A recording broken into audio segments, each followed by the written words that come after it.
I have been joined by Abraham Amaliba, who is a member of the NDC legal team, and we are also expecting Kamal Deen Abdulai, who is the Deputy Communications Director of NPP. Good morning, Mr. Amaliba. Good morning Happy to you. New Year. Same I haven't seen you in a minute. Yes. It's your first time on our news set. How does it For feel? the year, yes. But last year I've been here a couple of times. Okay. But little correction. I'm now the Director of Legal Affairs of the party. Congratulations. Yes. But never mind. You can still it's important. Refer to Director me as a member of Legal Affairs of the party. Of NDC. Yes. Okay. Yes. Congrats. Yes. What have you been up to? How was your holiday season? My holidays were spent mostly up north. Okay. I stayed there for a week to reunite with the family. It was peaceful up north. Okay. Except that they had a complaint about the... something happened. The president brought some people into Ghana and christened it what? Homecoming, is that what? No, Year of Return. Year of Return. Yes, our brothers and sisters in the diaspora, 400 years of slavery. Yeah, they came back home. but they thought that it was inappropriate for the occasion to concentrate in the coastal area. Okay. When indeed, when you trace the slave trade, it started up north. Okay.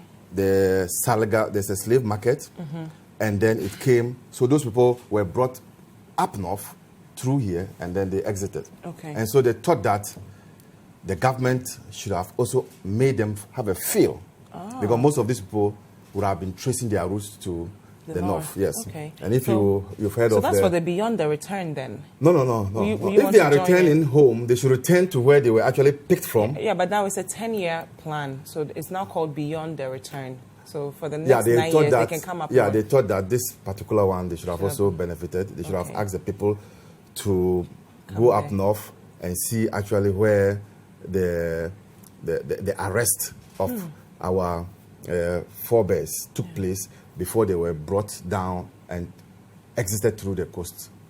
Have you paid enough attention to the north as far as this whole tourism around slavery is concerned? That's a very crucial part of the story. Yeah, but you mean I've paid attention or not? No, I mean as a nation, because we always we have not done we have not done so well with our tourism sites. We could have done better, but most of our tourism sites too are not developed. Yeah. You go there, the roads are bad. You can't even. There are no places to sleep over.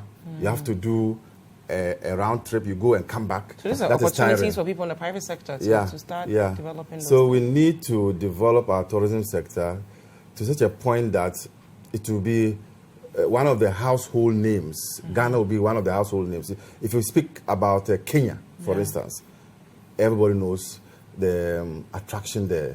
People begin to think that, yes, Kenya is well placed in the tourism map. I think we've not gotten there yet. Yet we have a number of sites that we can showcase. I'm told that the number of forts on our coast is more than any other African country, which means that we are the bedrock of the slave trade. So you were satisfied with the Year of Return then? It's a good initiative. This is not the first time we've had PAN affairs, but we need to ensure that every part of this country partakes. Yeah, it's covered. Okay. So we'll take a look at our first story here. I'm reading from the Daily Graphic, and it says here, new voters register compilation. EC sets April 18. Exercise to last till end of May. So I'm going to read exactly what the EC's plans are and then talk about how they plan on engaging the other political parties who are against the new voter register before they lay out these plans. So it says here, the compilation of the new voters register for 2020 elections will start beginning April 18th this year, the Electoral Commission has confirmed. The Commission also expressed the hope that it will complete the exercise by May 30th, 2020. So I'll continue on to page 3 here. They go on to say that, given the details of the EC's calendar of activities, they're going to register 8,000 devices. So we will deploy 8,000 devices to cover 32,000 polling stations across the country. The EC would use the cluster system for the registration, where 4 polling stations will form the cluster. They go on to say that for the first time ever, registrants with the EC will capture their biodata, including the name, sex of the parents, their residential address, among other details. And the person speaking on behalf of the EC was actually the deputy chairperson of the EC in charge of operations, Mr. Samuel Tete. And he disclosed this in an interview with the Daily Graphic. So after he outlined everything else, he goes on to talk about how the EC intends to finish with the tendering process and award of contract within a week or two. Then says, but before then, the Eminent Advisory Committee of the EC will engage all political parties, civil society organizations, and the EC to put the stakeholders on the same page. So this meeting is supposed to take place next week. We already have a date, April 18th. So everything is going to go on as planned, but they are still going to engage all stakeholders, which will include the inter-party resistance against the new voter register. We know that these groups, actually, of all the political parties, it includes APC, NDC, UPP, among others. They demonstrated in Tamale on January 11th. They demonstrated in Kumasi on the 21st of January. They were supposed to do a demonstration on the 28th, but they called it off to engage the EC. So, Mr. Amaliba, let me hear your reaction to this set date that the EC is going to go ahead with, but they will still engage all the stakeholders before they implement these things. So let me start by saying good morning to your viewers. You see, the EC is behaving like an adult who has had a bad upbringing. How so? Now, the EC itself put together an advisory committee to advise it. The advisory committee advised it to bring together the political parties at a meeting. I'm told, from what you are reading, that the meeting will take place next week. Yeah. So where is the sense in you going ahead to outline the roadmap towards a new register? Have you shown respect to your advisory committee? What then happens if we go into the meeting and the conclusion is that there shouldn't be a new register?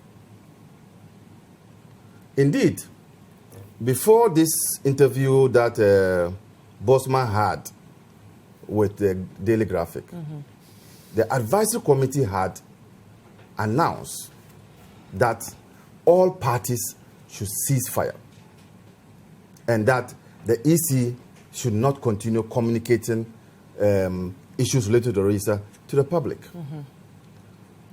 As a result of that, the inter-party committee, the inter-party group against the voter register had to put on hold their next demonstration, which was going to take place in Accra. That's a sign of respect to the eminent persons.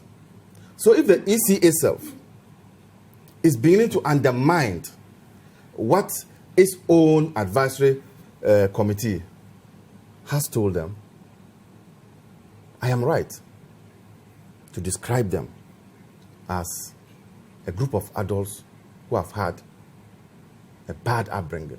But couldn't you also say that they can go ahead with the set dates and everything, but then the other parties would contribute to the implementation? So perhaps these are the things we don't want, but we can still go ahead with the new voter register. Look, as at now, there are two schools of thought.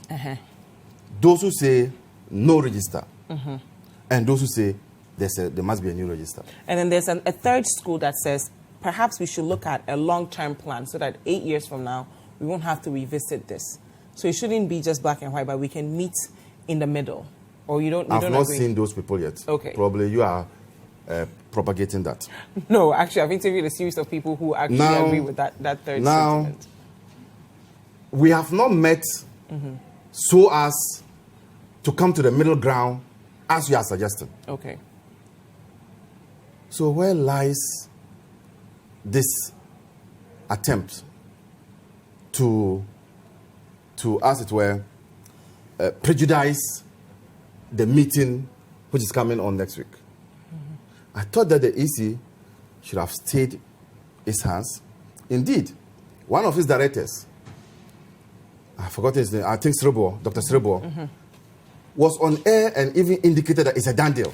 Okay. You don't go into a negotiation with entrenched positions if they don't know.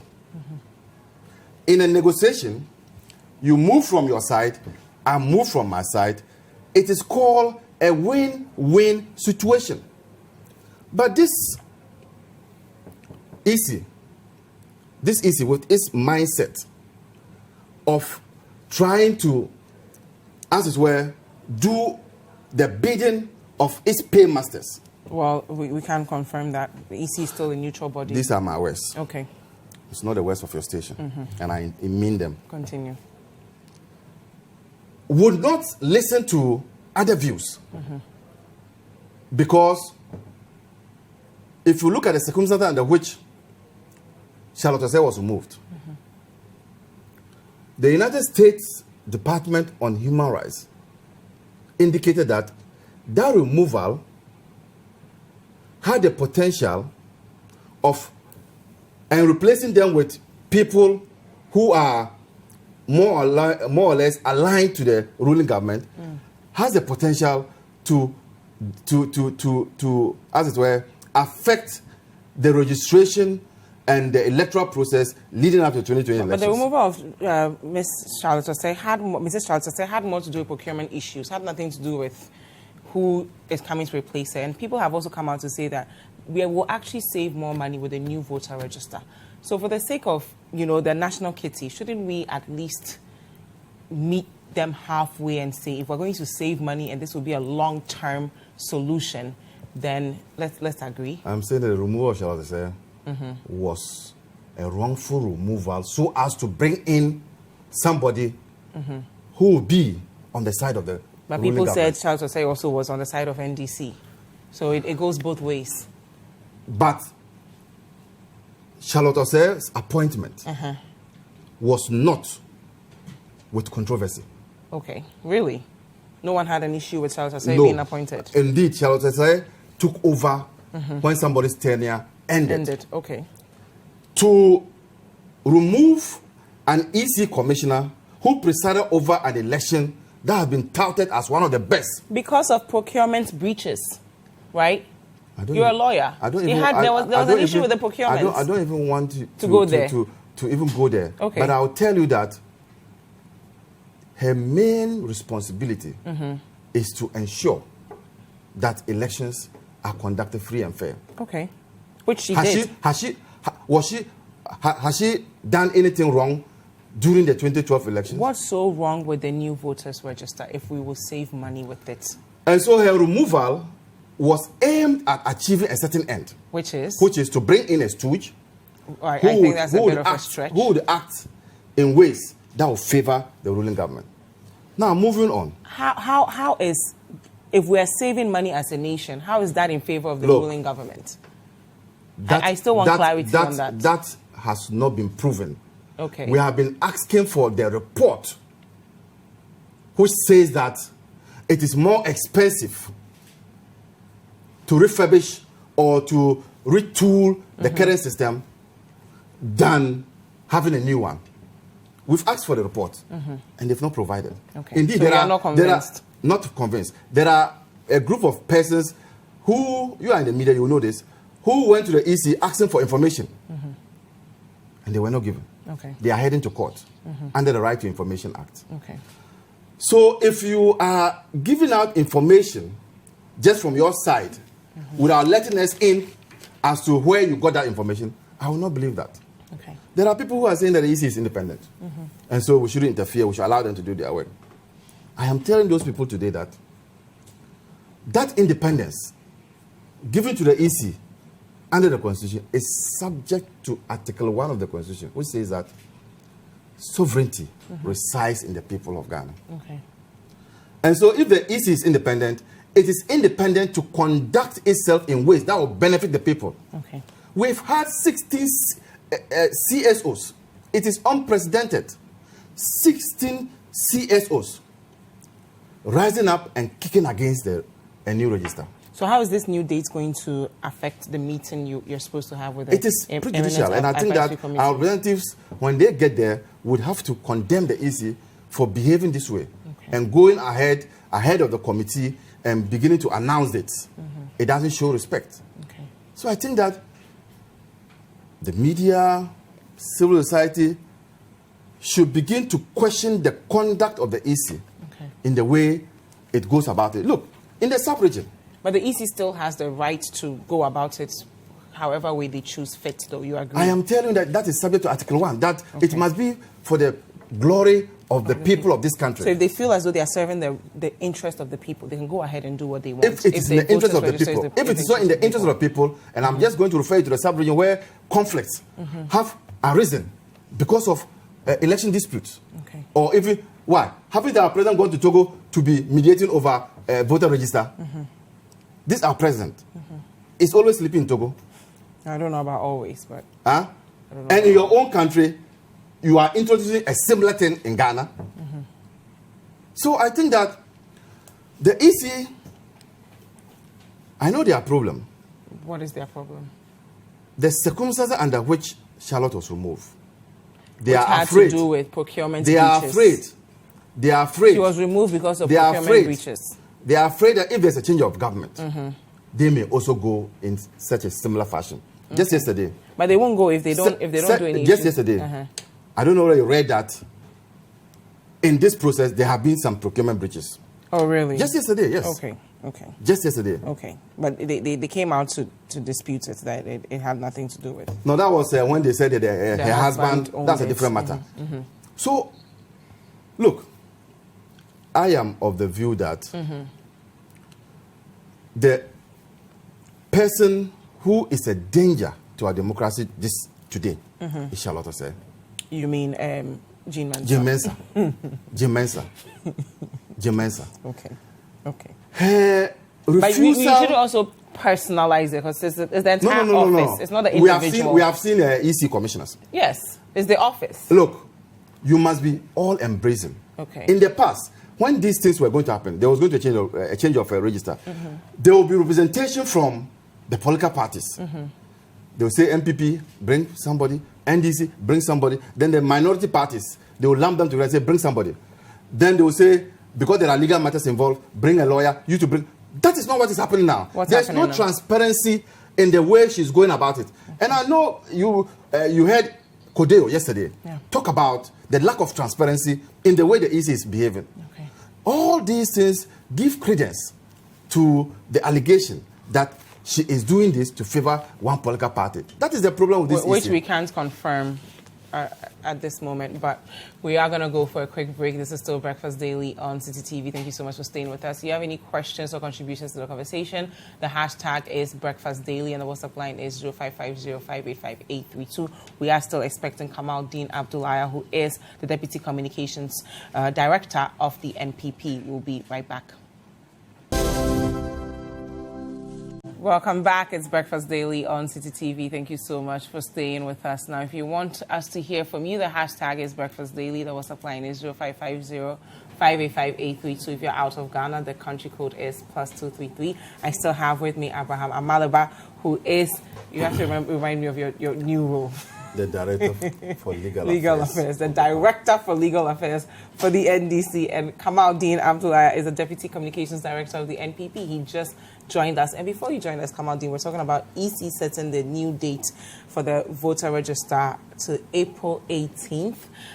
Even though they've not yet met with all the stakeholders. They say they're going to meet with them, but shouldn't they have met with them before that? But good morning. Happy New Year. How are you? Good morning, Dziffa. How are you doing? You look good. Happy New Year to you as well. And Happy New Year to my brother Amaliba.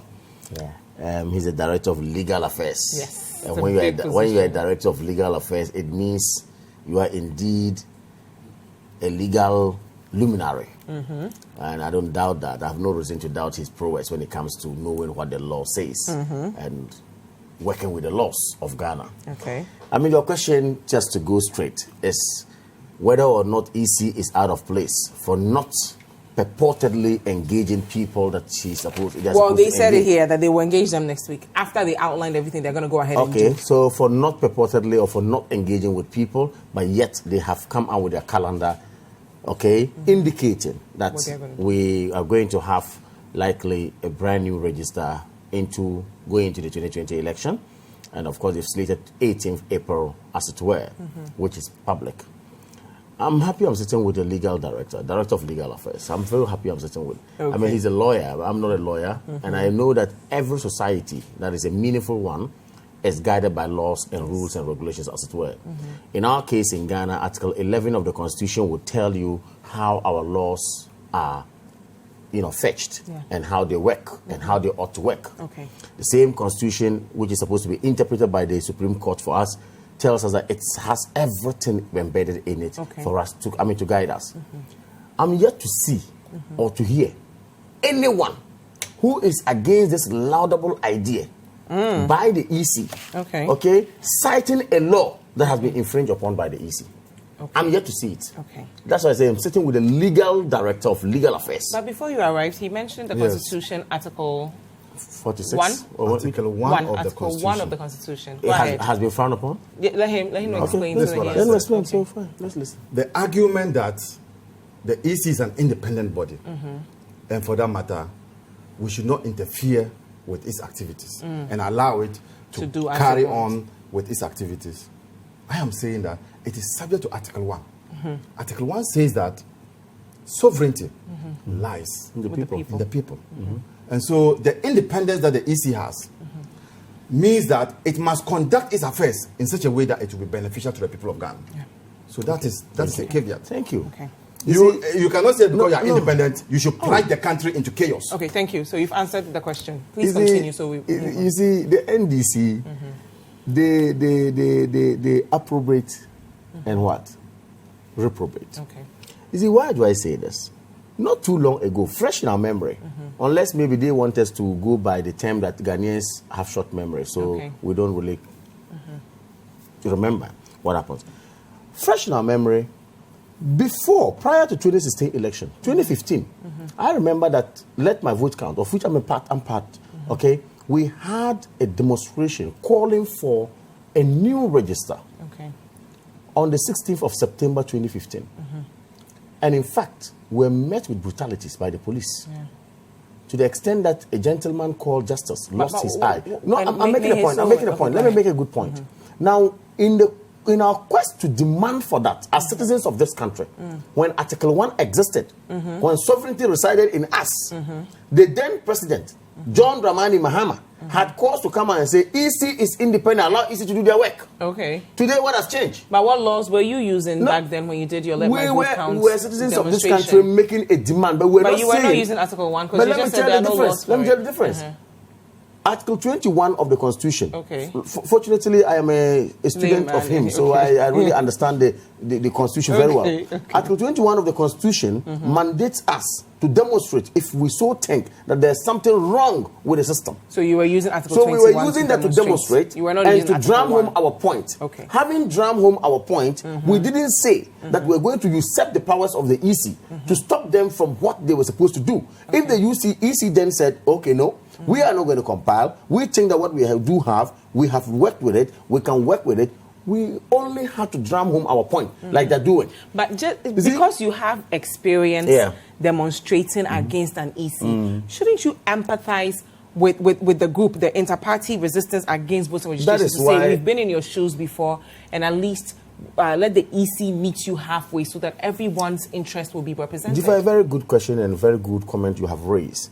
The difference between the NDC and the MPP is that the MPP are lovers of the rule of law and will uphold the rule of law always. Okay. That is why when they went to Tamale and made sure that they had to exercise to burn their cholesterol, not a single person came out. I don't think that's what they did. No. Okay. When you walk around, when you walk around, you burn cholesterol. That's it's a fact. Let My Vote Count was also a cholesterol exercise. Of course, why they described it as that. Okay. So I'm saying that when they went to Tamale, walked around, burned their cholesterol and hoovered, and in fact, and recklessly even burned ties on the streets of Tamale. Not a policeman, not a single man came out to say, let's brutalize the demonstrators. We respected them and respected their right and moved on as a government. Just oppose that to what happened to us on the 16th of September 2015, when in fact Amaliba and co were there watching, and the police brutalized and beat us mercilessly, as though I was somebody who went and stole some body somewhere. I was beaten. Even if you have stolen body, you don't deserve to be beaten. I was beaten, palpably. Now today, the same person comes to sit here, does his demonstration, after doing all this cholesterol burning, coming out, he says, look, I'm going to suspend my demonstration and listen to the advisory committee Kamal of Deen, EC. I think, let me cut you here. They did a demonstration in Tamale. They did another demonstration in Kumasi. And they were supposed to do a demonstration in Accra. They said they suspended that one. And they suspended it to engage the advisory committee of the EC. They wanted to engage them. So is it right for the EC to come out and outline everything that it's going to do before it even engages someone? If I'm engaging you, it's because I value your input, right? So I want you to provide clarity on that. The fact that the EC has come out to name April 18th as the date before the engagement happens. You see, I would entreat you to have recourse to Article 45 and Article 46 of the Constitution and look at the mandates given to the EC by the Constitution. Of course, it tells you the functions of the EC as it were. And I'm saying that irrespective of the fact that there's supposed to be some engagement going on, the law also mandates the EC to go ahead and carry on with its duties. Nothing stops it. Then you have to move. I've always had a problem with lawyers who think that a particular provision of the law has been infringed upon, and yet they sit down, watch us, and will not go to the Supreme Court to invoke their jurisdiction to get some of these things work. I'm surprised about it. So when you come and sit on media, when you sit on radio, you sit on TV, and tell people that, look, this law, people have their sovereignty, and yet you are not the person to test the law in court, then of course, at the end of the day, you are only beating what we call very empty drums, as it were, or maybe you are blowing hot air. My point here is that the EC has their mandate. I'm yet to see anybody citing an organic law or a written law. I'm yet to see anybody citing a constitutional provision where the EC has actually gone wrong. They have not. So the point is, let us have a credible register. Let us move on. There has been myriads of arguments that has been come out, or plethora of arguments that came out to say that, look, we have justification for having a new register for all of us, so that the NDC will be well placed, we will also be well placed, then we can move on. Because in the argument, it's so clear. So I'll allow Mr. Just to land. It's so clear that when we spoke about minors, the same register that we have today is fraught with that.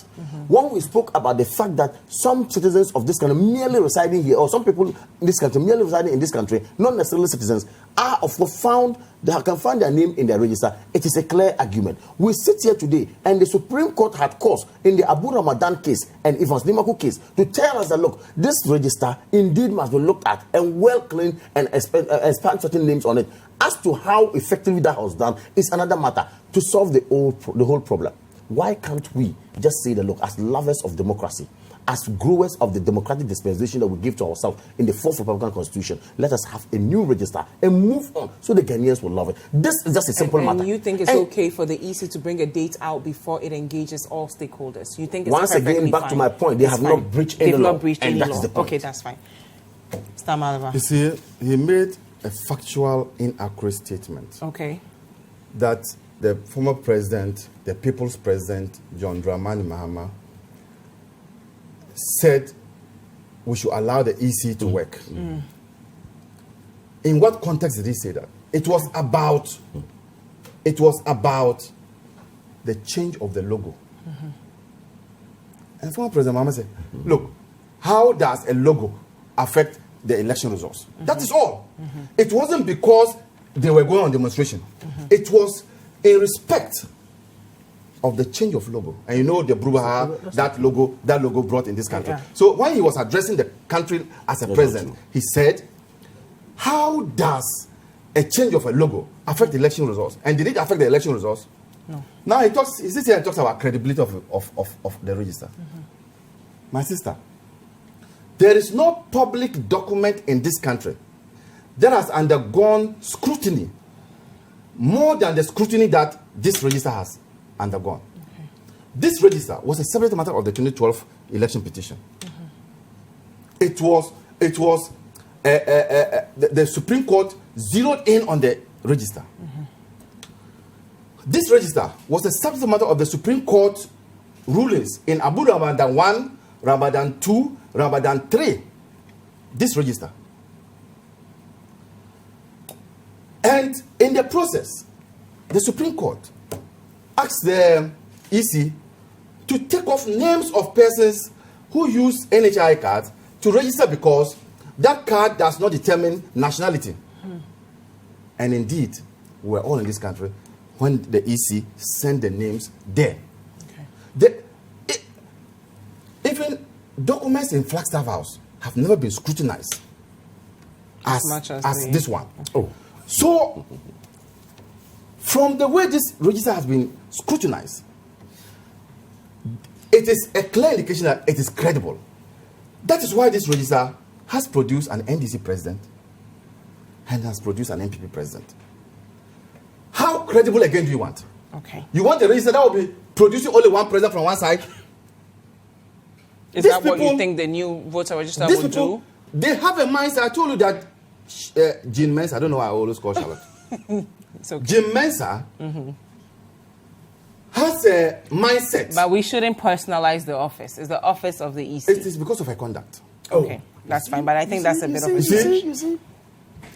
This, for your sake, this current EC. Thank you. For your sake. Yes, that's fine. But the viewers know who I'm talking to. The EC is fine. This current EC has a mindset that, and I just told your viewers, your cameraman was watching. That's fine. He's an eyewitness. It's okay. They are afraid that the circumstance under which Charlotte was removed, they will also be removed. So what they are doing now is also trying to safeguard their interests. So you think that someone will do an investigation against some procurement issues? They feel that their continuous existence or stay in the office is tied to the April springs of the failing current to make a administration. correlation between procurement breaches and the new voter register. What is procurement breach am I talking about? Isn't that they have removed somebody? I'm saying that they've removed somebody. Because of procurement issues. Look, let me tell you, those procurement issues, if they even existed, did not affect the 2016 elections.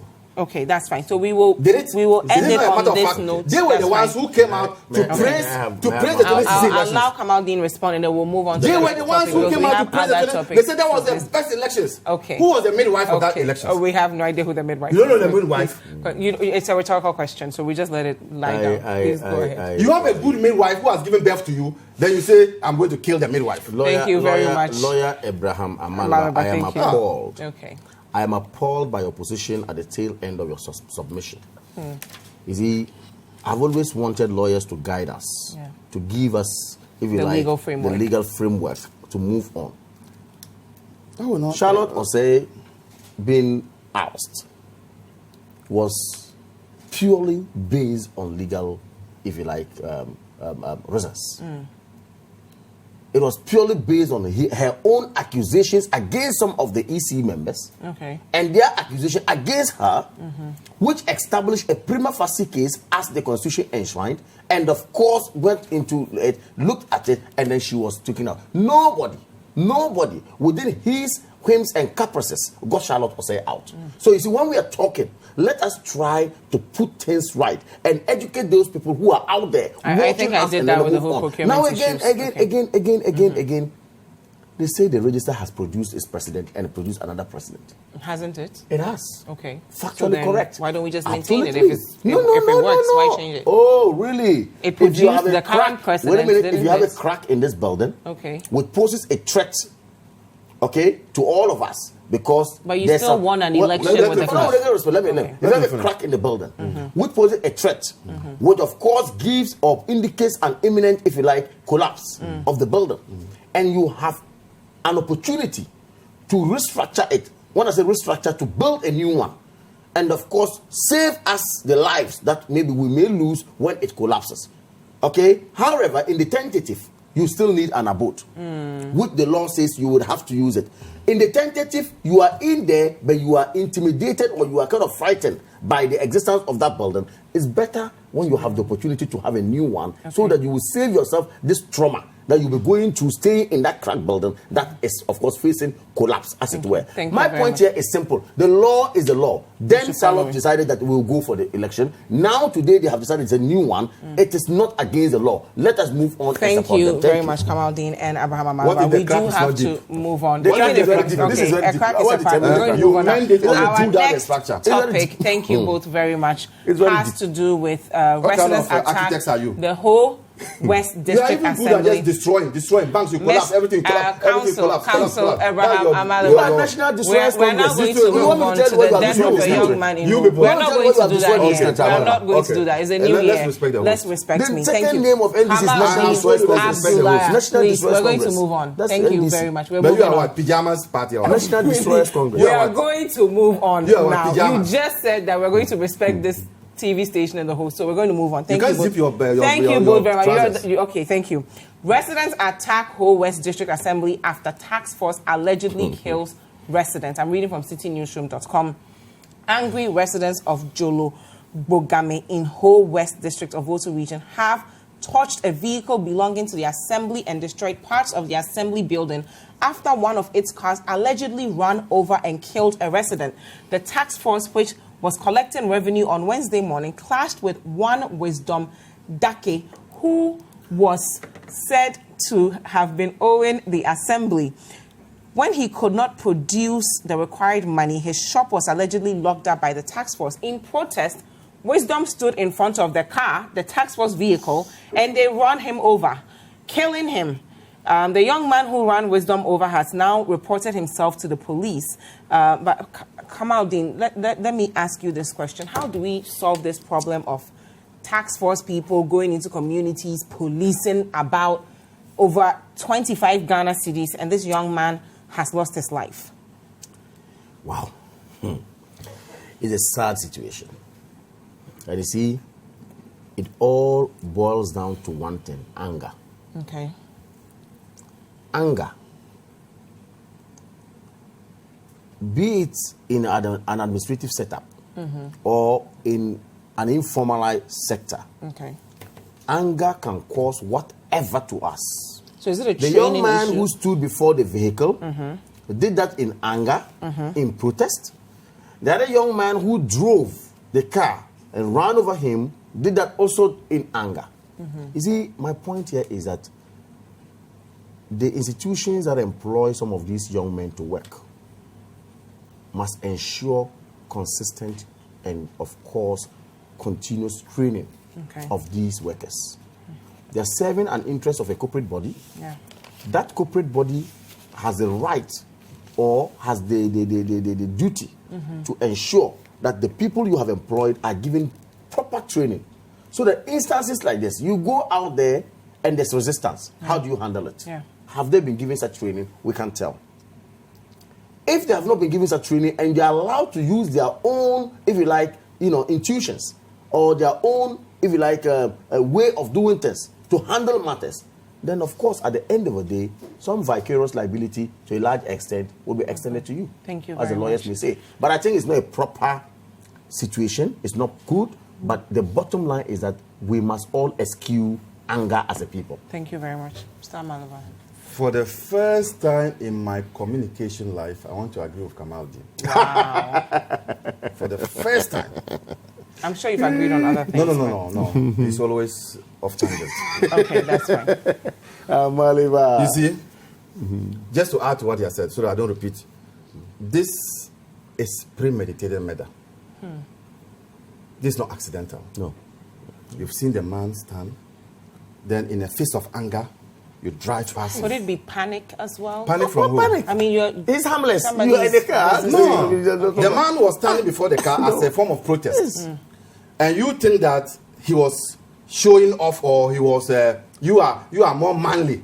So you drive past him. It's bad. But you see, he has talked about anger. An old man told me that he advised me that anytime I want to take an action, I should breathe in and breathe out 3 times. Have you done that this morning?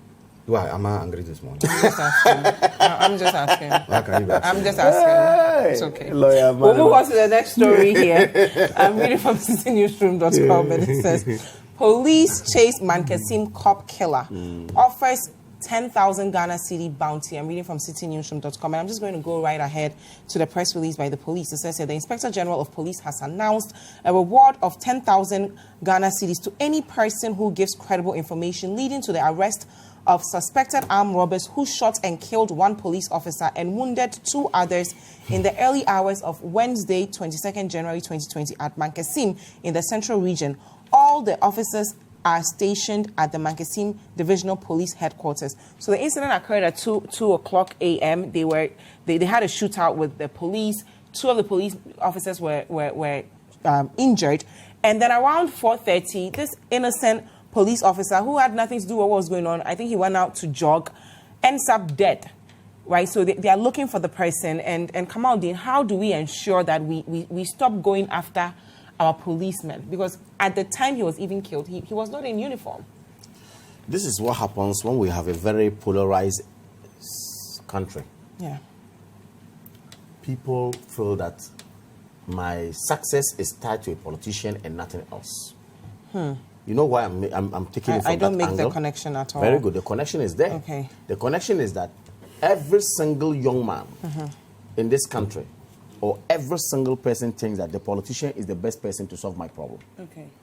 And as a result, or in the event, we have polarized this country and we have turned this country to NDC and NPP. Okay. And in doing so, not too long ago, the president had caused to sign into law the Vigilantism Bill, which became Vigilantism Act. Is that not right? Yes. In doing so, we get young men who, of course, during elections or before elections, we go to them and make use of them. I can't connect vigilantes to I'm coming. I know why I'm talking. When I land, you understand me. And the simple point I'm trying to make here is that in our quest to ensuring that we show our bravados, we show our machoism, maybe to a very large extent, some of these young men would say, look, maybe I have a knife, I have a gun, I have this to help, I can fire shots. We've heard in Tamale some time ago when they fire shots even during the registration exercises. But this was not respectful. I have to cut you here. I have to cut you here because this was after making this point, the point I'm now making is that make your point. And the point I'm now making is that we have so much guns in our system. Okay. And having guns in our system, some unscrupulous ones, who, of course, for one reason or the other, have been able to secure guns for themselves, will say, now I have gotten what I want. Let me then move into armed robbery. Okay. In an event, we have this. So it starts with political vigilantism and then it ends with armed robbery. Absolutely. So politicians are training armed robbers. No. Don't I can make the connection. No, you can make the connection. Okay. The point I'm trying to make is that we have so much polarized this country said that even when an issue happens, we will say this government is in power. That is why armed robbers are all over. Nobody said that. We will also say, no, why? I'm telling you what go ahead. Say we will also say that, hey, this government at the end of the day has not been able to fight security. We polarize. We're not looking at it as crime. Okay. But if we see it as crime, then we all join hands, bring suggestions on the table, assist the police and the security agencies to fight that head on. We will be able to nip that in the bud. Thank you. But not until we are able to do this and we continue with our polarization stand. Under your word, armed robbers are killing people. Under your word, police have been killed. Thank you. We are not seeing it as a canker which needs to be solved by all of us. Very we are much. seeing it as politics. And of course, the late Lance Corporal Kingsley Kofi Boahen is dead not to because some armed robbers decided to kill him. And you act like you are preempting him, which you shouldn't have been doing. You should have answered my question as opposed to preempting Amaliba. And I hope you won't follow on that tangent and focus on the death of the innocent policeman who was not even in his uniform. It should be fought. You see, the security of this nation is in the hands of every government. Wow.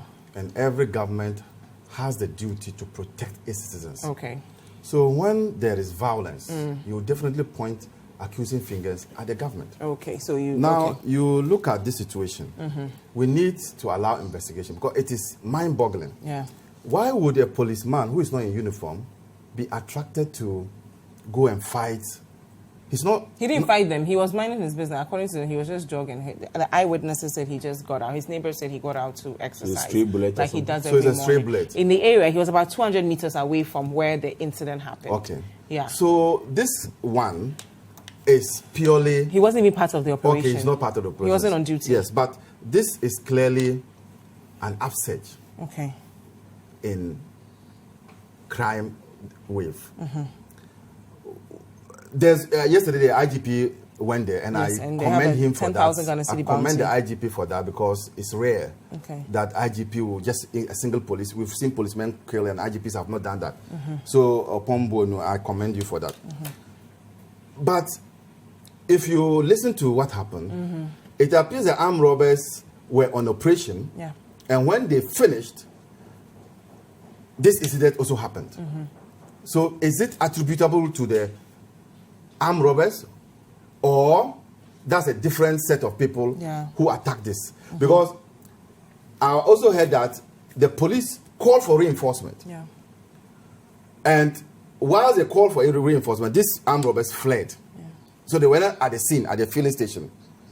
So it is a bit confusing, and we just need to wait to see how the investigation will turn out. But again, it's one more life lost. Last year, at the tail end of last year, we had 5 policemen shot and killed. That can be demoralizing to the police institution. Yeah. And our security as a nation. Yeah. Thank you very much. Yeah. Abraham Amaliba is the Director of Legal Affairs of the NDC. And of course, Kamal Deen Who today Abdulai agreed with is Kamal the Deen Deputy Communications Director on of one the issue. NPP. You were late. It wasn't nice of you. But it's okay. I was busy. Don't be late again. Next time I'm not going to be No, late. that's their I behavior. must apologize. I Thank must you apologize guys for so that. much for That's staying. We hope you've enjoyed the show. Make sure you subscribe, like, comment, and share with your friends. This is Breakfast Daily on Citi TV. Join the Breakfast Daily team Monday through Fridays from 7:30 a.m. to 10. Join us for breakfast daily, only on Citi TV.